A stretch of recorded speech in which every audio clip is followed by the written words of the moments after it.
Patrick Fruzzetti with us, which is a good thing. He comes in, and I got to admit, he has a brilliant. No, it's because he went to Babson. They're all good.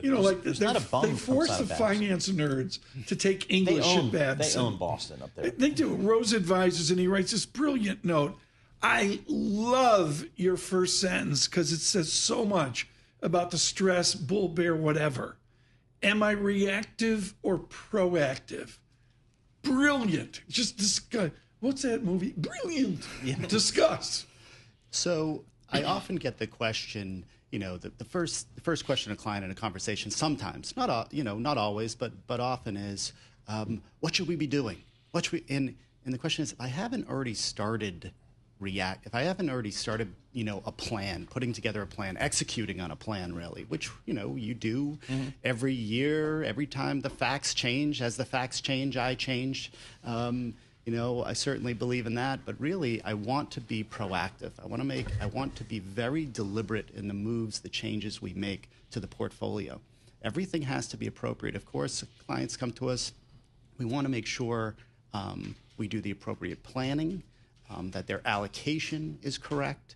And really, my job at the end of the day is to assess the risk that they can handle, what's appropriate. And everyone's at different stages of their life, so no two plans are the same.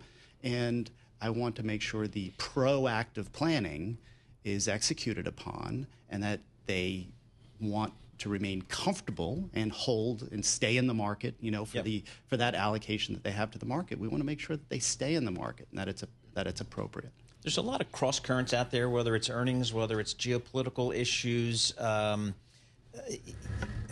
guess Tom phrases it this way: the courage to be in the market. How do you have that conversation with your clients when there's a lot of news flow out there? They're probably getting bombarded. They're calling you up all the time. What do I do? What do I do? The courage to stay in the market. How do you have that conversation? Yeah, so the courage really comes from that planning. We say, hey, we've talked about this. We've talked about the risk that you should have, allocated to the market.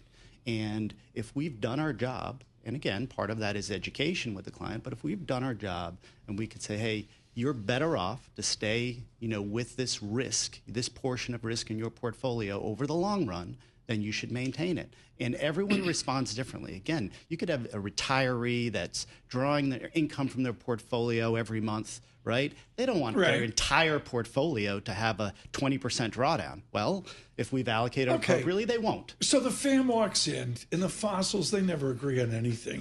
One wants to move to Florida, and the other wants to stay on Park Avenue. I get it. What are the kids doing? I mean, if you end up in a room with 3 or 4 kids, and mom and dad did better than good. I mean, what's your minimum investment? $100,000? Something like that? No. 50? No, a few million. A few million. Okay. You need some change to get in the door, Paul. Yeah, I know. Rose Advisors. That's the way they roll. I know. Okay. What do you do with the kids who bitterly disagree about what to do? There's always one. Yeah, buy gold. It's a great question because you're going to have disagreements with families, and I love having conversations across generations. Oh, you lie? No, I do, because it really is the most important part of the planning, and of course, as I mentioned, the word education comes along with that. But the big thing is, with the next generation, it's always about how am I going to afford the next 40, 50 years of my life, right? And that is a consistent worry. And often the disagreements come around how much risk should we take based on that worry. Should we be taking more risk because we have to have this money compound? Should we be taking less because we're worried this may not be the right time? And so again, if I can do my job in educating and using our expertise as a team to say, hey, we want to allocate you across this, this variety of asset classes, I think it can ultimately be a productive conversation, but it's not easy.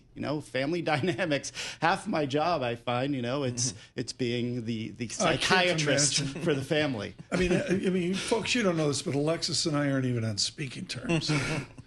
So, Patrick, I guess the second question you may get is, how do I play this AI story that everybody's talking about? How do you guys frame that conversation? Yeah, the most direct way that people think, well, why don't we own more chip stocks? And again, if you want to get comfortable with these valuations, have at it. But I really look at the derivative effects, right? What are the second order effects of AI? So what industries are going to benefit? Which companies, which industries Name an are not industry going to benefit? Right now. Healthcare. I mean, pharmaceuticals. Healthcare? Pharmaceuticals specifically. Okay, pharmaceuticals. Right, because drug discovery, the timeline of drug discovery going forward for some of these companies. And if you look at a company that maybe it was trading at 14, 15 times earnings. Well, if they're now going to get more efficiency I got to from go. AI. Michael Barr's people are in my ear. I give equal time to Michael Barr. What are we? Sorry, I've lost track. I got Barr here. I've got to do. Yeah. It's just too much. I can't. I got a double header this afternoon. Yep. I can't concentrate. We start at 1 p.m. Red Sox.